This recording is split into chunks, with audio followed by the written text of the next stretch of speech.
Hello students, welcome to my channel clear concepts by प्रीत।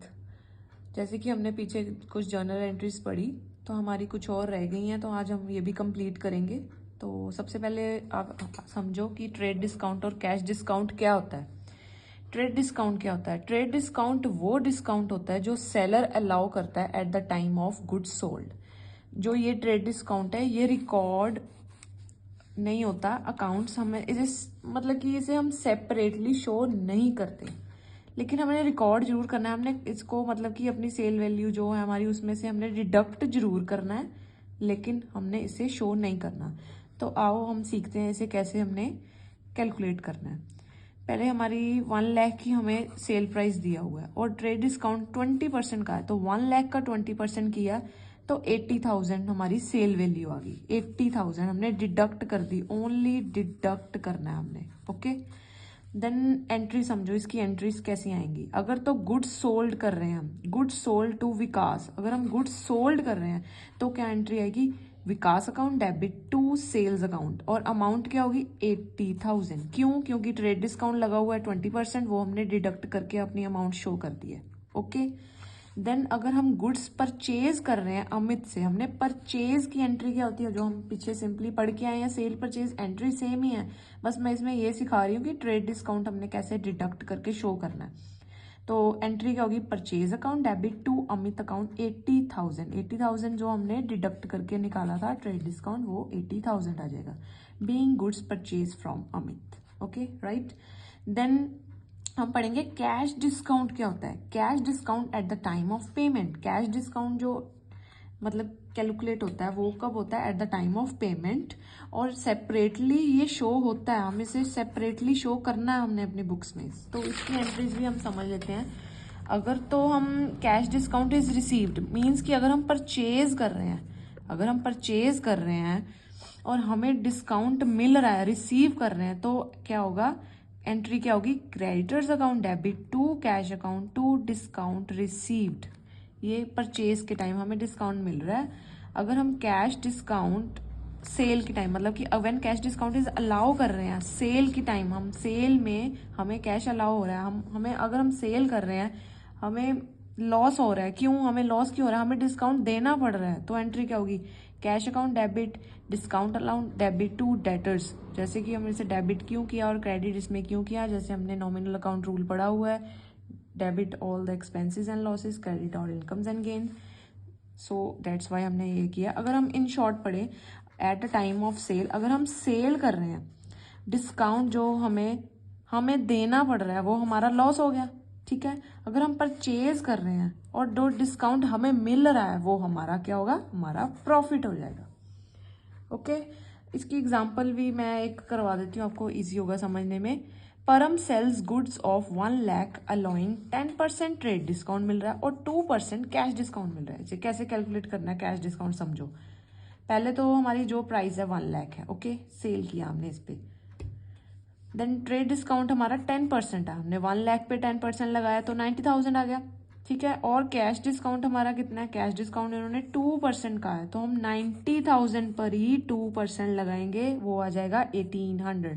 तो हमारी क्या हो जाएगी? 88,200 हमारी अमाउंट रिसीव, हमें इतना हमारा कैलकुलेट हो गया अमाउंट आएगी। दोनों हमने ट्रेड डिस्काउंट भी शो करना मतलब डिडक्ट करना सिखाया और कैश डिस्काउंट भी। देन नेक्स्ट एंट्री हमारी आ जाएगी बैड डेट्स। बैड डेट्स क्या होता है? अगर हम सर्टेन है कि हमारी अमाउंट हमने लेंड की हुई है लेकिन हमें रिकवर नहीं हुई है, तो वो डेट क्या बन जाएगा? Bad debts. If an amount is not recoverable और अनकलेक्टेबल इज बैड डेट्स। ठीक है, अगर तो हम इसमें भी दो केस हैं। अगर when the total amount due amount is not recoverable, हमारी टोटल अमाउंट ही नहीं रिसीव ही नहीं हुई, मतलब रिकवर ही नहीं हुई हमें, तो एंट्री क्या हो जाएगी? Bad debts account debit to debtors account being total due amount is not recovered. Bad debts हमने डेबिट इसमें क्यों किया? क्योंकि ये लॉस है, बिजनेस का लॉस हुआ हमें, तो लॉस नॉमिनल अकाउंट रूल यही कहता है, debit what expenses and losses, credit all incomes and gains. Okay, then next है when a part of debt is recovered. कुछ पार्ट हमें, कुछ हिस्सा हमें डेट वो हमारे रिकवर हुए हैं, तो एंट्री क्या होगी? Cash bank account debit bad debts account debit to debtors. Cash account में हमें अमाउंट जो हमें रिसीव हुई वो हमने अमाउंट डालनी है। बैड डेट्स में हमने वो अमाउंट डालनी है with the amount which is not recover, जो हमें रिकवर नहीं हुई है। डेटर्स में टोटल अमाउंट डाल देनी है। ओके, देन नेक्स्ट है गुड्स गिवन एज चैरिटी और गुड्स डोनेटेड। अगर हम गुड्स चैरिटी में दे रहे हैं और डोनेट कर रहे हैं तो एंट्री क्या होगी, charity donation account debit to purchase. Purchase हमारा यहाँ रिड्यूस हो रहा है क्योंकि हम कोई गुड्स सेल नहीं कर रहे हैं, हम बेच नहीं रहे हैं, हम बस चैरिटी और डोनेट कर रहे हैं, चैरिटी के लिए दे रहे हैं। तो एंट्री होगी charity account debit to purchase account. Then next है गुड्स गिवन एज सैंपल्स। हम सैंपल की तरह दे रहे हैं। सैंपल मीन्स कि हम सेल नहीं कर रहे हैं, बट हम एडवर्टीजमेंट या सेल्स प्रमोशन के लिए हम गुड्स दे रहे हैं। तो हम क्या यूज करेंगे, डेबिट होगा हमारा advertisement expense sample account debit to purchase account. Okay, then next है loss of theft stock by theft और बाय। अगर हमें लॉस हो गया स्टॉक, या मतलब कि हमारा चोरी हो गया या फायर मतलब खराब हो गया, आग लग गई, तो हम उसकी एंट्रीज हम समझते हैं क्या आ गई। It is a loss of goods and loss to business. ये गुड्स की भी लॉस है और बिजनेस को भी लॉस हो रहा है। तो एंट्री क्या होगी, loss of stock by theft और fire account debit to purchase account. Loss debit क्यों किया, नॉमिनल रूल की अकाउंट के हिसाब से हमारा एक्सपेंस इंक्रीज हो रहा है। ठीक है, तो ये परचेज है, मतलब कि ये क्रेडिट इसलिए हुई, ये कोई सेल नहीं है, ये तो हम लॉस हो गया हमें। ठीक है, हमारा फायर या थेफ्ट की वजह से हमारा नुकसान हो गया। इसमें भी 3 केस आते हैं। पहला केस है in case goods were insured. हमने गुड्स इंश्योर कराई हुई थी और इंश्योरेंस कंपनी से हम अमाउंट अपनी लॉस वाली मांग रहे हैं। ठीक है, मतलब कि हम कह रहे हैं कि इंश्योरेंस क्लेम इज लॉस्ड। इसका मतलब होता है कि formally submit request to insurance company to receive compensation. हम उनसे रिक्वेस्ट कर रहे हैं, हम सबमिट कर रहे हैं हम कि हमारी जो भी हमारा जो भी लॉस हुआ है हमारा, कुछ भी है, वो हमें दिया जाए।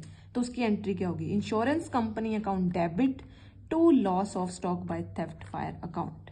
Okay, then the full amount of claim is received. Insurance company से हमें पूरी अमाउंट मिल गई, फुल सेटलमेंट होगी हमारी। तो एंट्री क्या होगी, bank account debit to insurance company account. Okay, then when the insurance company does not pay full claim, पूरी अमाउंट हमें नहीं मिल रही, कुछ मिली है, तो उसकी एंट्री क्या होगी, bank account debit loss of stock by theft और fire account debit to insurance company. Bank में हम क्या कौन सी अमाउंट डालेंगे, अमाउंट रिसीव एज क्लेम, जो हमें क्लेम मिला। स्टॉक लॉस ऑफ स्टॉक में कौन सी डालेंगे, जो लॉस हुआ, हमें नॉट एडमिट नहीं हुआ अभी इंश्योरेंस कंपनी में, हम टोटल क्लेम डालेंगे। ये मिसलेनियस एंट्रीज थी आज हमने जो की हैं। कल हम आगे नेक्स्ट क्वेश्चन स्टार्ट करेंगे, तो आपको समझने में ईजी हो जाएगी सारी एंट्रीज 1 बाय 1। सो आज के लिए इतना ही। So thank you.